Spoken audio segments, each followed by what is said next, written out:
cada dia vamos viver rompendo em fé. Hoje, mais uma expressão do que é isso, do que de fato isso significa em nossas vidas. Hoje é o domingo de Páscoa, e nada melhor do que nós pensarmos e entendermos um pouco melhor, um pouquinho sobre isso, sobre o que de fato significa a ceia, sobre o que de fato significa a Páscoa. Mas na verdade, o que é Páscoa?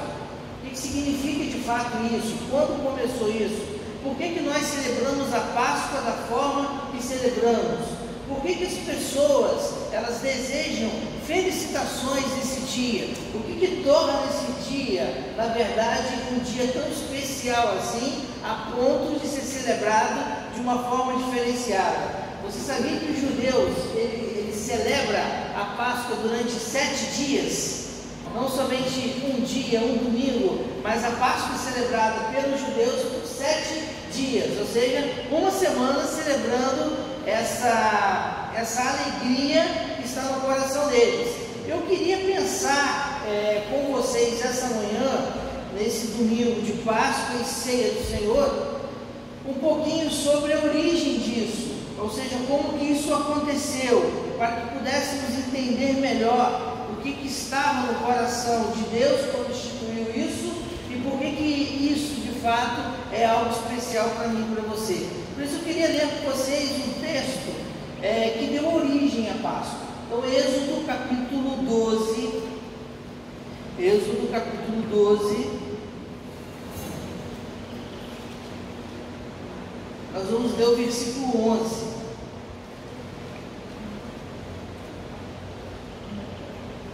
Vamos dar sequência, vamos ler até o versículo 13, mas eu vou dar ênfase ao versículo 11, Êxodo capítulo 12, a partir do versículo 11, para você ter uma ideia do contexto do que nós estaremos lendo aqui. Nós temos cerca de 2 milhões de pessoas que estão recebendo essa mensagem nesse texto, Êxodo capítulo 12. Nesse momento, Deus está dando um recado para Moisés, um recado para Arão, e que esse recado fosse passado para cerca de 2 milhões de pessoas, ou seja, pessoas que iriam receber essa mensagem para poder entender e ter uma compreensão melhor dos planos de Deus para a vida delas. Quando chega no versículo 11, e aí Deus estava falando a respeito de um banquete, a respeito de uma ceia, ele diz o seguinte no versículo 11: dessa maneira o comereis, com lombos cingidos, sandálias nos pés e cajado na mão. Comê-lo-eis à pressa, é a Páscoa do Senhor, porque naquela noite passarei pela terra do Egito e ferirei na terra do Egito todos os primogênitos, desde os homens até os animais. Executarei juízo sobre todos os deuses do Egito. Eu sou o Senhor. O sangue vos será por sinal nas casas em que estiverdes. Quando eu vir o sangue, passarei por vós, e não haverá entre vós praga destruidora, quando eu ferir a terra do Egito. Então, repetindo a última frase do versículo 11, essa é a Páscoa do Senhor. Nós estamos diante de um momento em que é uma resposta de Deus. Esse povo aqui estava clamando entre 420 a 430 anos por uma libertação. É o povo que ainda não tinha um nome bem definido. Nós conhecemos o povo de Israel, mas nesse momento aqui, eles eram chamados de hebreus, eram chamados de peregrinos. Era um povo que morava numa terra que não era deles. Eles estavam ali em favor ao que eles haviam passado, seus antepassados haviam passado há um tempo atrás. Então José, que estava no Egito na época, havia recebido seus irmãos, seus pais, seus sobrinhos, toda a sua família, cerca de 72 a 75 pessoas. Eles entraram no Egito para morar ali naquele momento. Eles estavam sendo abastecidos, porque na terra onde eles estavam sem suprimento, sem comida. E eles estavam então chegando no Egito, morando no Egito, e aí o povo foi crescendo. De 72 pessoas chegaram a 2 milhões de pessoas. Esse povo cresceu. Esse povo sabe o que é multiplicar. Eles cresceram muito. E no meio desse processo, o faraó, que havia permitido a entrada da família de José, já não estava mais em concordância e já estava até com medo, porque esse povo cresceu muito. Esse povo poderia fazer algum tipo de rebelião e assumir alguma coisa dentro da cidade. Esse faraó, o novo faraó, ele não mantém o tratado que havia sido feito com José, ele começa agora a oprimir o povo. Então esse povo, ele era oprimido, ele não tinha direitos trabalhistas, eles trabalhavam como escravos ali dentro. Eles eram escravos, não tinham direitos políticos, não tinham direitos sobre suas economias, não tinham direitos religiosos, não tinham direitos. Eles viviam totalmente em opressão.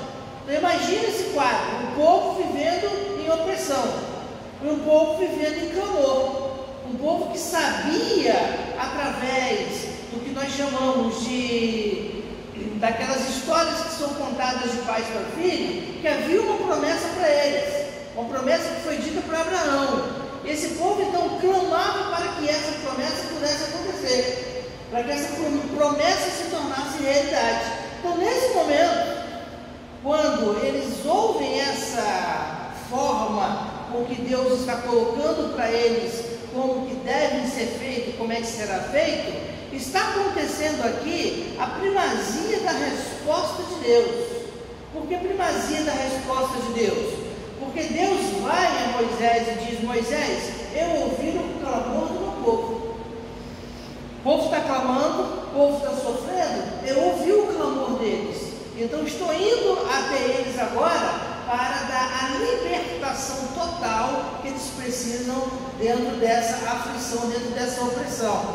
E é nesse momento em que Moisés é usado, Arão é usado, e eles fazem parte como instrumentos de Deus de um processo de libertação do povo de Israel, que naquela época era o povo hebreu, do Egito. E naquele momento ali é interessante porque Deus, ele utiliza uma forma singular de libertação. O Egito era um povo, era um local muito politeísta, ou seja, eles acreditavam em vários deuses. Eles entendiam que esses deuses eram defensores de tudo que eles faziam. Por exemplo, o rio Nilo, que era um rio belíssimo e que abastecia de água a cidade. Eles acreditavam na existência de um Deus específico que protegia o rio Nilo. Um Deus que não deixava o rio Nilo secar, um Deus que não deixava nenhum tipo de peste ou praga alcançar o rio Nilo. Eles acreditavam, por exemplo, em deuses específicos, deuses que tomavam conta, por exemplo, das plantações, deuses que tomavam conta do seu cuidado de gados, ou seja, tudo no Egito era cuidado por deuses. E Deus usa um modo muito especial de mostrar para eles que todos esses deuses que eles acreditavam podiam juntar tudo, que não chegavam aos pés do Deus do povo hebreu que estava ali naquele local. E aí Deus começa a fazer as famosas 10 pragas. Ele começa a atingir pontos específicos. Não foram aleatórios, irmãos. Não foram aleatórios. Cada lugar que foi atingido foi para mostrar algo ao povo do Egito e ao povo hebreu. Então, por exemplo, quando atingiu o Nilo com sangue, mostrou que o Deus que protegia o Nilo não era maior do que o Deus do povo hebreu. Então, é dessa forma que Deus age. Agora, depois de 9 pragas lançadas, ainda com o coração duro, o faraó não queria dar libertação para o povo, Deus prepara a 10ª praga, que é chamada morte dos primogênitos. Ele agora começa a elaborar o seguinte: vai morrer todos os primogênitos dos homens e dos animais, ou seja, a praga será lançada sobre todos. Só que ele sabe que ele tem um povo dele ali no meio. Como que ele vai agora eliminar e retirar a ira de cima do povo dele? É aí que entra essa conversa sobre a Páscoa. É aí que nós precisamos entender a Páscoa. Porque nesse momento ele dá instruções ao povo: olha, eu quero que vocês se reúnam, e vocês farão uma refeição. Mas para essa refeição, vocês irão escolher um cordeiro. Cordeiro sem manchas, cordeiro saudável, cordeiro, perfeito. E aí vocês vão pegar esse cordeiro, vão imolar esse cordeiro, e desse cordeiro vai sair o sangue desse cordeiro, vai ser derramado o sangue desse cordeiro. Essa prática de imolar um cordeiro não era nova. Se você lembrar a história, você vai ver, por exemplo, em Gênesis, quando Deus chega para Adão e Eva, Deus fala o que para Adão e Eva? Cadê vocês? Estou procurando, o que houve? E nós nos escondemos, e eles dizem que eles estão vestidos com folhas de quê? Folhas, de figueira, folhas. E aí Deus faz uma nova veste para Adão e Eva. Qual é a nova veste que Deus faz para Adão e Eva? Veste de animais, pele de animais, ok? E aí, o que nós podemos entender sobre essa nova veste que é feita por Deus para encobrir o pecado de Adão e Eva? Que foi necessária a morte de um animal inocente, derramamento de sangue, para que essa pele fosse então colocada agora à disposição para cobrir o pecado de Adão e Eva, o pecado da humanidade. Começa ali. Tanto que o filho Abel, ele segue o mesmo passo, o mesmo caminho dos pais. Aprendeu isso, e ele oferece a Deus o quê? O melhor dos seus novilhos também, em sacrifício. Depois você observa que isso vai ser no passado. Noé, depois que sai da arca, reúne a família, e o texto diz que adorou o Senhor. Era ali um momento também que eles fizeram sacrifício ao Senhor. É a prática aceitável ao Senhor quando há derramamento de sangue inocente, para cobrir o pecado de alguém. E agora, nesse momento no Egito, o que está acontecendo é isso, simplesmente isso. Um cordeiro vai ser separado por cada família dos hebreus, e eles irão matar esse cordeiro, eles irão utilizar o corpo do cordeiro como sendo assado e sendo a refeição principal da ceia. Agora o sangue, eles vão pegar um galinho lá que eles chamam de isopo, que é os ramos, e eles vão aplicar esse sangue nos umbrais e nas portas. Ou seja, essa casa onde eles estão será marcada pelo sangue do cordeiro inocente. Não teve nada a ver com a história, foi morto naquele momento para poder participar da ceia. Então, naquele momento ele diz que uma coisa precisa acontecer: coloque sangue nos umbrais. Agora, se preparem para essa noite, se preparem. E aí eu tenho uma tradução da NVI que diz que vocês colocarão seus cintos, sandálias nos pés e cajado nas mãos. Ou seja, estejam prontos para sair. Agora Deus começa a mostrar para eles que vai começar uma nova caminhada, uma nova jornada. O tempo de ficar preso no Egito acabou. Eles agora sairiam do Egito e iriam continuar a caminhada até o local onde ele havia prometido para Abraão, que era a terra prometida. Então, nesse momento, o povo recebe a orientação, vamos participar da ceia, mas seja todo mundo arrumadinho. Já vê a questão da onde estão as coisas, já prepara as coisas, embala, já deixa tudo pronto, porque nós vamos sair. Vocês começam uma jornada a partir do momento que vocês celebrarem a Páscoa. Ou seja, a Páscoa representa para o povo de Israel algo muito significativo. E é tão importante isso, porque anos se passaram, e mesmo na Terra Prometida, mesmo lá na Terra Prometida, quando eles comemoram por 7 anos, por 7 dias, a Páscoa, eles se arrumam, Eles se preparam como se fossem fazendo uma viagem. Eles querem que, na verdade, os filhos deles vejam que eles irão fazer um momento, uma celebração, mas que essa celebração, ela se for perguntada por que vocês estão arrumados, é porque nós estamos indo para a terra prometida. Nossos antepassados estavam indo para a terra prometida, eles se arrumaram, então isso significa a Páscoa, o início de uma jornada especial. Então aqui está determinado isso. O anjo da morte passou naquela noite, passou pelo Egito, e todas as casas que estavam com o sangue nos umbrais, elas não foram atingidas pela morte. Somente as casas que não tinham essa marcação é que foram atingidas. E é interessante porque essa palavra Páscoa, aqui no texto diz, é a Páscoa do Senhor. Essa palavra ela tem um sentido interessante, ela tem um sentido de passagem, mas tem um sentido também de aplacar. Ou seja, no momento em que o anjo da morte está passando, o sangue que foi derramado por aquela casa está aplacando a ira do Senhor. Então o Senhor não vai atingir nenhuma daqueles primogênitos das famílias que estão naquela casa. Eles não serão atingidos. Então o anjo da morte passa, porque o sangue do cordeiro que foi derramado ali está salvando, está aplacando a ira do Senhor naquele local. É interessante isso. Essa é a Páscoa. A Páscoa precisa de elementos para acontecer. E o elemento que precisa para acontecer a Páscoa é um cordeiro.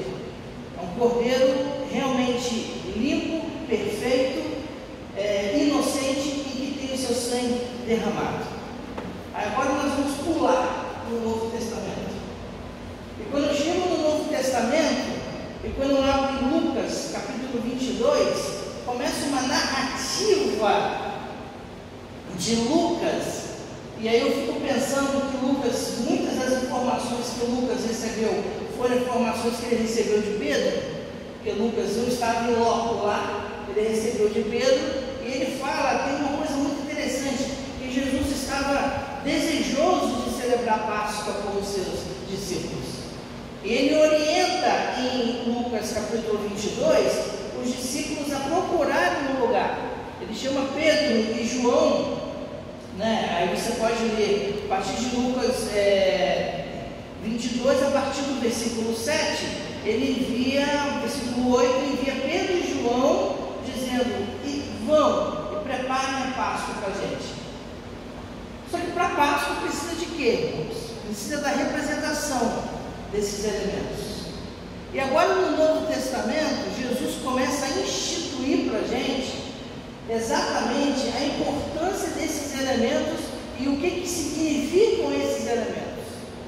Jesus está ciente que ele estará substituindo quem? O cordeiro que havia sido morto há todos esses anos. Ele estaria substituindo. O sangue que seria derramado não seria mais o sangue de um animal, mas seria o sangue dele. O corpo que seria dado em favor daquele momento não seria de um animal, seria dele. Ou seja, Jesus é então a substituição, ok, desse cordeiro. Por isso que nós chamamos ele de cordeiro pascal. Ou seja, ele é um cordeiro que nos trouxe a paz. Tem uma música que antigamente a gente cantava que dizia isso. Ele é o cordeiro que nos trouxe a paz. E aí, nesse momento, ele pega e se coloca à disposição. Por isso nós estamos aqui hoje com esses elementos sobre a mesa. A mesa está posta. Ela está posta exatamente da forma que deveria. Porque ali nós temos dois elementos vitais para a celebração dessa ceia. O que Jesus nos ensina aqui?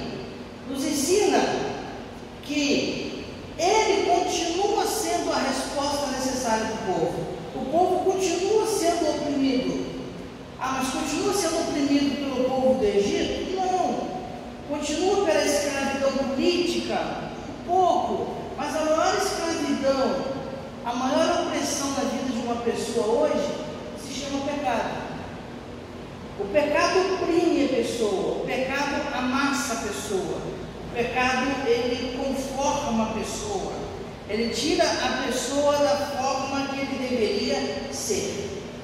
Então ele gera uma opressão muito ruim na vida do indivíduo. E a pessoa então ela está escrava do pecado. Ela acaba vivendo uma vida totalmente alheia à sua vontade, numa inclinação para aquilo que o pecado aponta que ela tem que fazer. Pronto, é uma opressão. Se lembrarmos na época do Egito, o povo estava sendo oprimido e clamava por uma libertação. Havia uma promessa de que o povo continuaria esse processo de libertação, sendo que eles seriam libertos de uma forma permanente do poder do pecado. Por quê? Porque até esse momento da vida de Cristo, até esse momento que nós celebramos como Páscoa, onde tem morte e ressurreição de Cristo, eles continuavam tendo que matar o cordeiro, continuavam tendo que derramar sangue, aspergir-se sangue, para poder ter a remissão dos seus pecados.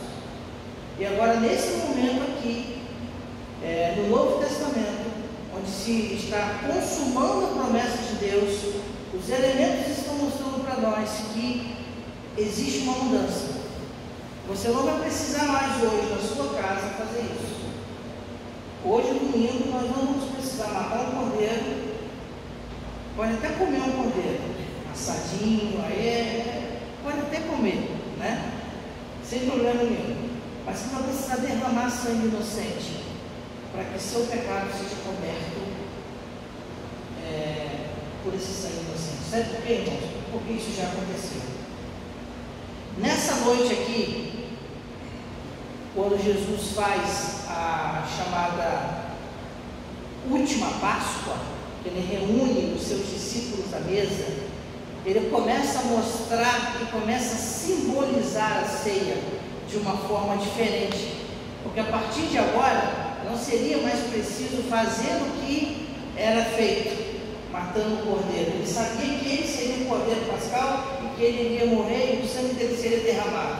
Então ele pega dois elementos ali na mesa, ele pega o vinho e ele pega o pão. E ele deixa claro que esses dois elementos estão simbolizando o corpo dele, estão simbolizando o sangue dele. É importante entender, irmãos, que estão simbolizando. Eles não se transformam em corpo de Cristo e não se transformam em sangue de Cristo. Quando você, por exemplo, recebeu o pão, você pode mastigar, porque é pão.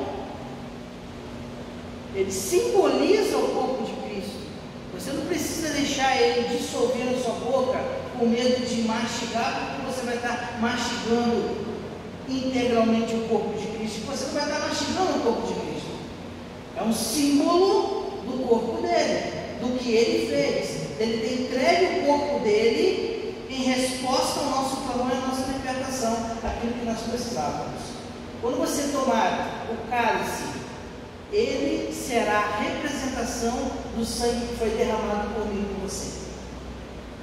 E esse sangue agora nos cobre. Ele aplaca a ira de Deus sobre mim e sobre você. A ira de Deus, ela agora passa por nós, porque nós estamos cobertos por esse sangue que foi derramado por nós. Então, irmãos, quando a pessoa fala Feliz Páscoa, se ela não entender isso, ela não entendeu foi nada. Ela vai ter que mandar alguma mensagem de coelhinho, alguma mensagem disso, porque ela não entendeu foi nada. Ela só vai entender Páscoa se ela entender que se não fosse o sangue que fosse derramado por ela, ela estaria debaixo da ira de Deus. O sangue que foi derramado por mim e por você, por isso nós não estamos debaixo da ira de Deus, por isso nós somos justificados. Nós estamos livres desse pecado, desse pecado moral. Concordo, somos ainda influenciados sobre a natureza pecaminosa, mas já não somos mais escravos do pecado, porque nós somos libertos por esse sangue que foi derramado por mim e por você. Essa é a nossa Páscoa. Essa é a nossa Páscoa. Essa é a nossa alegria. Você está em um momento de felicidade, e aí eu acho interessante porque o judeu comemora por 7 dias. Eu acho que nós também poderíamos. Seria interessante comemorar por 7 dias uma grande festa, celebrando o seguinte: nós fomos libertos. E isso só aconteceu, irmãos, porque Jesus entregou o corpo dele. O corpo dele foi entregue, ele morreu. Mas ao terceiro dia ele ressuscitou. E depois que ele foi então ressurreto, ele viveu ainda um tempo entre os seus discípulos, deu orientação, mostrou que não foi um espírito, que não foi uma reencarnação, mostrou que ele viveu. Então uma ideia de peixe assado ele comeu para mostrar que ele viveu, tá? Mas o sangue dele foi derramado, o corpo dele foi entregue por nós, e hoje nós somos livres por conta dele.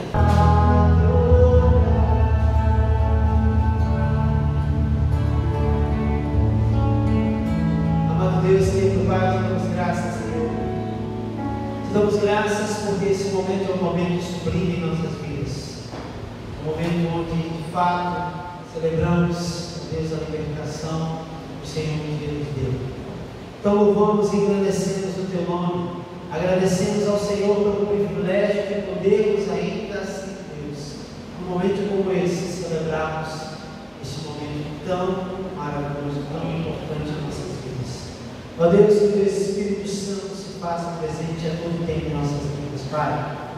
Ó Deus, que o Teu Espírito Santo de fato seja uma manifestação real e poderosa e marcante na vida de cada servo do Senhor. Ó Deus, que nós possamos viver todos os dias, ó Deus, a maravilhosa graça, maravilhoso prazer de estar na Tua presença e fazermos, ó Deus, por onde, ó Deus, fazermos de fato a vontade do Senhor para que o sacrifício que fez o Teu Filho em nosso favor seja, ó Deus, algo que tenha importância em nossas vidas. Louvamos e agradecemos o nome do Senhor por tudo isso, por esta paz, Pai. Oramos assim, agradecemos em nome de Jesus. Amém. Os irmãos se colocam em pé nesse momento. Nós vamos celebrar essa Páscoa entendendo que, como nós temos no Antigo Testamento, uma coisa diferente hoje. No Antigo Testamento, a celebração da Páscoa significou o início de uma jornada. Depois da Páscoa veio então a praga primogênita, depois o povo foi liberto, o povo começou a sua peregrinação até a terra prometida. Quando o Senhor fala, fazer isso em memória de mim, nós estamos celebrando hoje também uma recordação que nós estamos numa jornada. Não para por aqui. Não vamos celebrar a Páscoa, não vamos celebrar a ceia por celebrar. Não é apenas para lembrar que Ele morreu. Não é apenas para lembrar que o sangue dele foi derramado por mim e por você. Mas é para lembrar que nós estamos indo em direção a uma terra prometida, a Canaã celestial. É para lembrarmos que Ele voltará para nos buscar para essa terra. Então estamos numa jornada. Então por isso nós vamos fazer isso em memória dele. E aí eu lerei justamente isso, porque Lucas 22, 19 é justamente isso que ele fez. E tomando o pão, tendo dado graças, o partiu e lhes deu, dizendo: isto é o meu corpo, oferecido por vós, fazei isto em memória de mim. Então nós vamos comer juntos agora este pão, simbolizando o corpo que foi entregue por mim por você.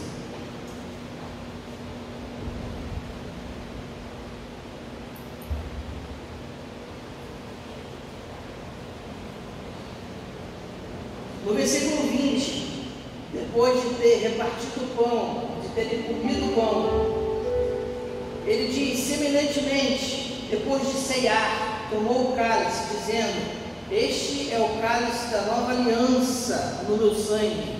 derramado em favor de vós. Quando ele diz que esse é o cálice, quando ele diz que esse é o sangue derramado em favor de vós, quando ele diz que essa aqui é a nova aliança, é porque eu e você hoje estamos cobertos com esse sangue. Esse sangue, ele aplaca a ira de Deus, ele nos justifica. Nós somos remidos pelo Senhor por conta desse sangue. Nós vivemos um tempo da manifestação do amor de Deus por nós. Então, esse momento aqui é para lembrar que o sangue foi derramado por nós. Mas é para lembrar que tem muitas pessoas precisando que esse sangue também se torne uma verdade na vida deles. Por isso precisamos continuar anunciando o que foi feito e mostrando para eles o sentido da Páscoa, o sentido da ceia. E para também nos lembrar que Ele virá e que estamos numa jornada em busca da terra prometida. Então, dessa forma, queridos, tomamos esse cálice também como sendo o cálice da nova aliança.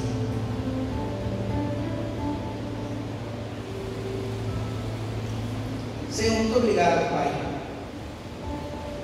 Somos gratos ao Senhor pela manifestação do Teu amor, pela manifestação da Tua graça. Somos gratos porque o Senhor, Deus, veio em resposta ao nosso clamor. E, ó Deus, a celebração da Páscoa, Deus, é a resposta do Senhor para nossas vidas. Era aquilo, Deus, que nós precisávamos, de uma libertação. Não somente, Deus, uma libertação com um olhar político e econômico, mas uma libertação, Deus, da escravidão do pecado. Obrigado, Deus, por essa libertação do Senhor em nós.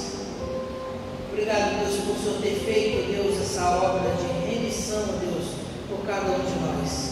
Ser o nosso Cordeiro Pascal.